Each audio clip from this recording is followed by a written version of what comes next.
What's doing, everybody? I'm Alec. Thank you for watching First Class Fatherhood. Today's guest on the podcast is Backstreet Boys member Nick Carter. Nick Carter and the boys have been crushing the pop music charts for a very long time. It's a big honor to have him on the show today. Don't forget to smack that subscribe button down below, and let's jump into it right now with Nick Carter of the Backstreet Boys on First Class Fatherhood.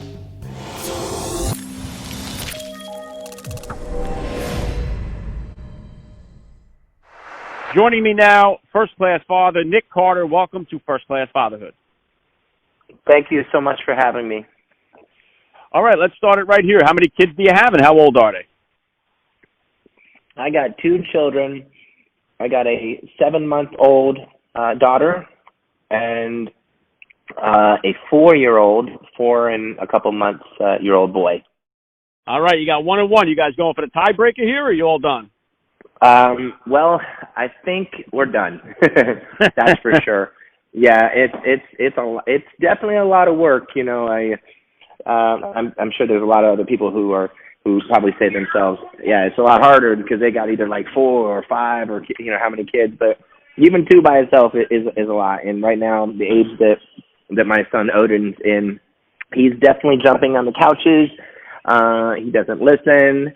And we got a lot of timeouts going on, and then I'm holding the baby, on one hand, feeding her a bottle on the other, and changing her diaper, and so it's a lot of fun, but hey, I wouldn't have it any other way. I understand. Yeah, I'm right in that category, Nick. I got 4 kids myself, so I know exactly what it's all about here. And did you do like the gender reveal to find out what you were having both times? Did you guys wait till the end to find out? How'd you work that out? So the first time that I actually did the gender reveal was when I did Dancing with the Stars, and that's when I announced that I was having a boy. It was actually on the show, and I had all the blue balloons come out, and we announced it, and my wife was there with me.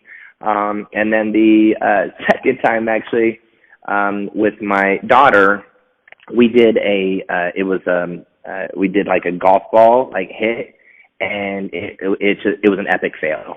Basically, we tried to hit this golf ball, and actually had my son try to hit the golf ball, and it didn't break, and so it was what it was. But yeah, we those were the 2 kind of gender reveals that we had done. Yeah, it's like some of those super pinatas. Sometimes you try to bust them things open, they ain't budging. They didn't budge. Yeah. If you could, Nick, please just take a second here to hit my listeners with a little bit about your background and what you do. Well, I'm one of the Backstreet Boys. I am the youngest guy in the group. I've been in the group for 27 years, and since I was 12 years old, I've been a Backstreet Boy.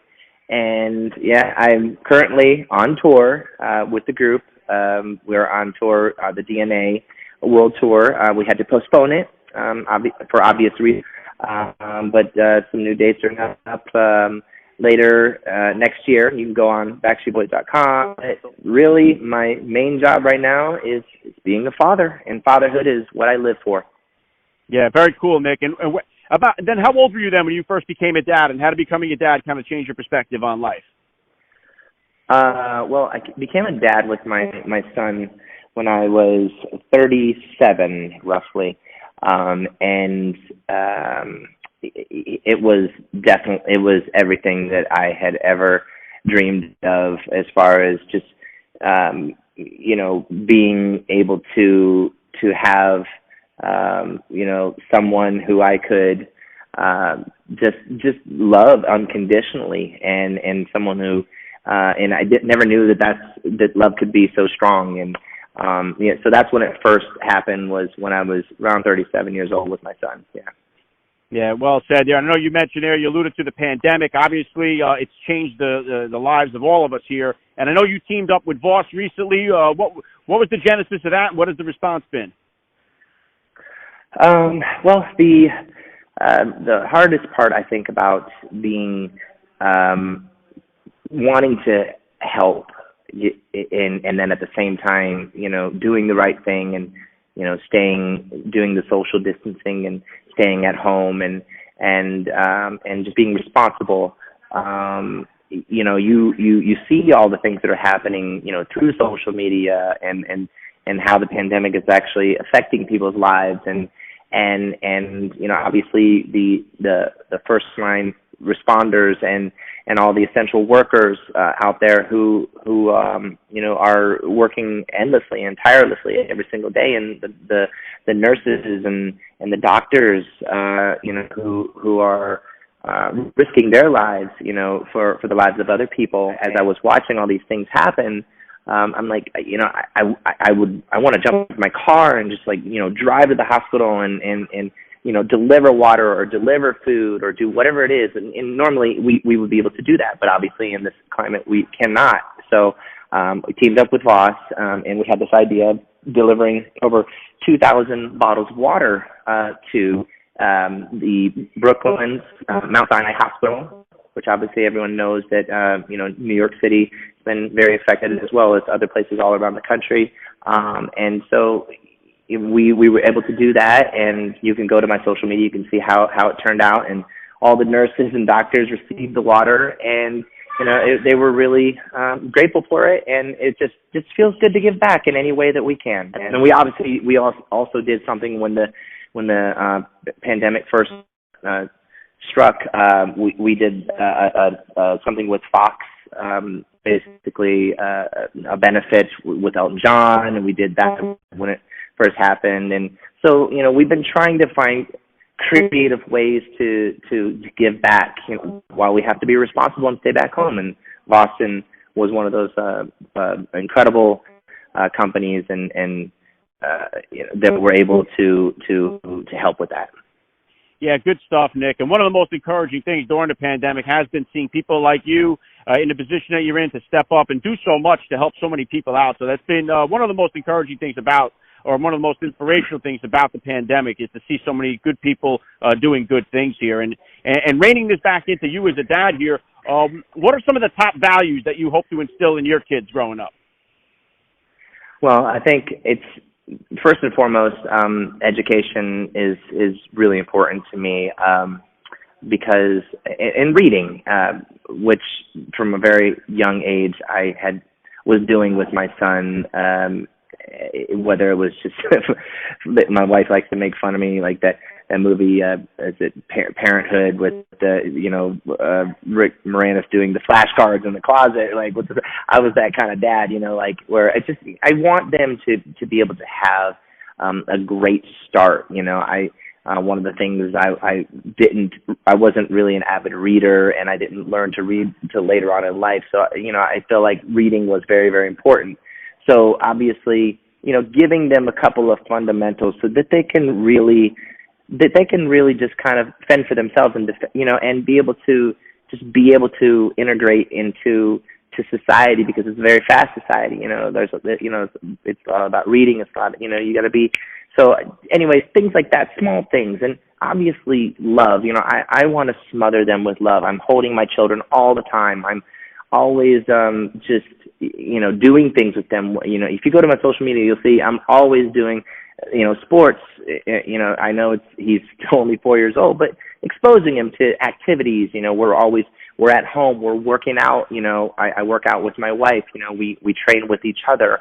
And he'll come in and he'll do some stretching and yoga poses and meditation. So all these things. Look, here's the thing. I know that my children are watching, and I just, obviously the kind of father that I want to be is a loving, inspirational, and educating father. So those are all the things that I want to be for them.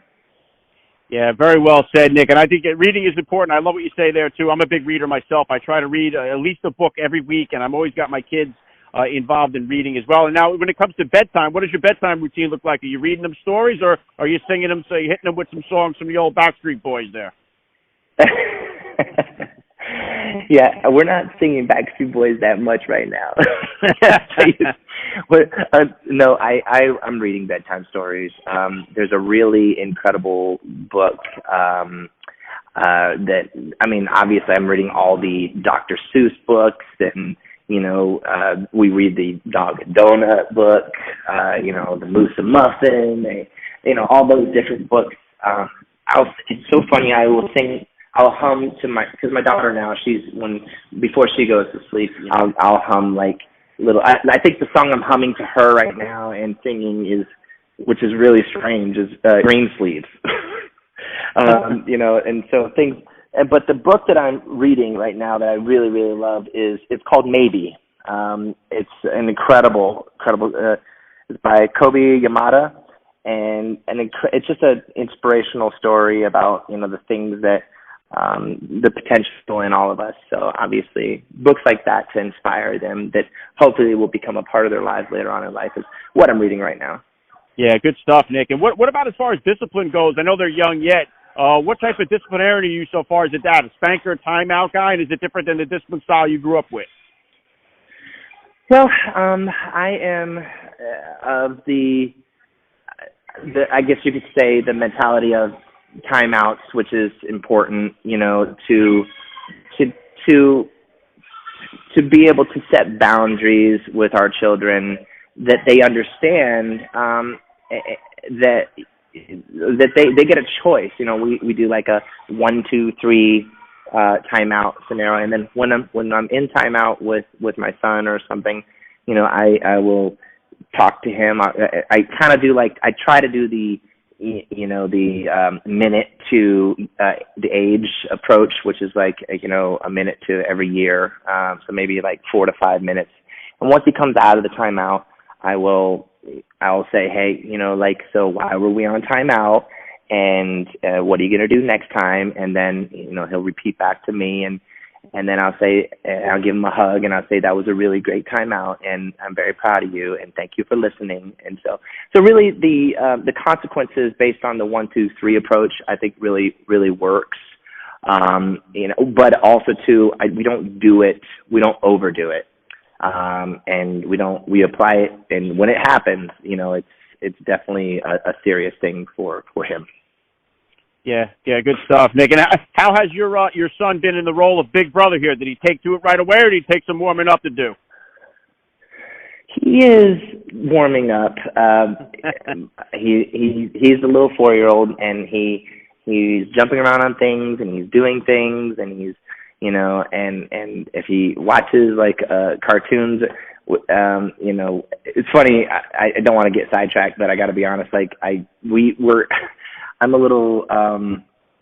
I grew up on the classic cartoons. So I call him classically trained. So he'll watch he watches the new stuff like Paw Patrol and all this stuff, and then the Transformers and the what do you call the Rescue Bots and all those things. But he's been watching the original Ghostbusters, and just got him into Ninja Turtles right now. So we're watching those. But my point is, when he gets watching those things, he starts wanting to karate kick things, and I got to just make sure that he's not trying to do that to his little sister. So he's walking around. Yeah, I'll tell you what, though, Nick, that's one of the best things about the technology is we have the opportunity to show our kids these things that we enjoyed growing up. Some of the old cartoons, I was big into Thundercats and stuff like that. So I have the opportunity to share, some of those old school cartoons that I grew up with. We could do it on demand, basically. And the way that we view movies, the way we listen to music and consume music has changed a lot since you first got into the scene here. So what kind of advice do you have, Nick, for the parent out there that has a kid that's interested in a music career? Well, perfect example, my son, I'll play guitar around him, play drums and or I'll play music, and he likes some of the songs that I play, and he'll gravitate towards things.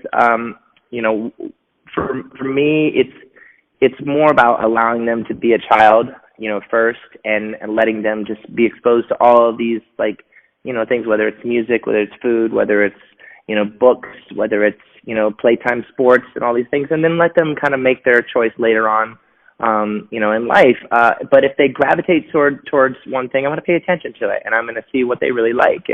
But as far as music, I liked it when I was little. I loved singing. I would sing to the radio. I would go outside and I would sing to myself, and I would perform to myself, and my parents saw that, and that's when they kind of honed in a little bit and nurtured it and grew it. And so it's really all about if they really want to, if they love music, they're inspired by it, let them try it out. And you never know if they have a talent or not. If they do, just help them grow with it. Yeah, well said, Nick. It's some good advice. And I know we got Father's Day coming around the corner here. What does the perfect Father's Day kind of look like for you? Actually, here's what it is. It's my wife's birthday coming up, and so I'm trying not to like celebrate Father's Day before the birthday, and it's definitely before Father's Day. So I'm like, I'd rather pay attention before it's like all about me. My point is, so because she was like, well, it's Mother's Day, and I remember this happened. She's like, I just want to sleep in, and so I let her sleep in, took the kids all day, and for me, I don't want to sleep in. I want to get up. I want to prepare breakfast for my kids. And for being a father, it's about that's my joy. That is the gift to me. Is those two children, and to just be there for them on Father's Day. That's the gift to me. So. Yeah, I love that, Nick. And you've had so much success. You've had a tremendous career here. What type of what's next for you? What kind of goals or plans do you have for the future?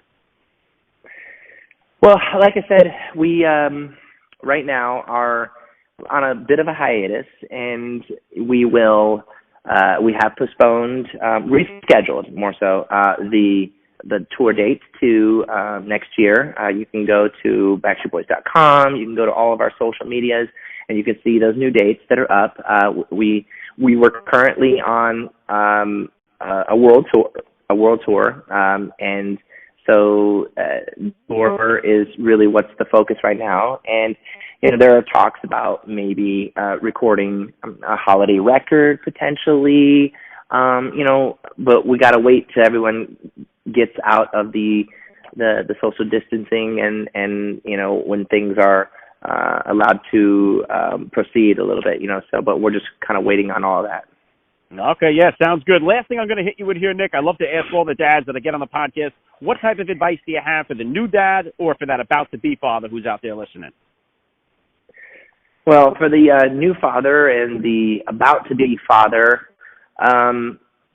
just like I said, read some books, and go, there's a lot of information on the web, but be present, with your children, and don't be afraid to just be the how do I say, you can do everything that the mom does, and the mom can do everything that the man does, and the husband does, and it's like so the bottles, the feeding, the diaper changing, everything, embrace it, be a part of it and help out, take the bull by the horns, and just embrace it and be there and be present and be 100% no matter what.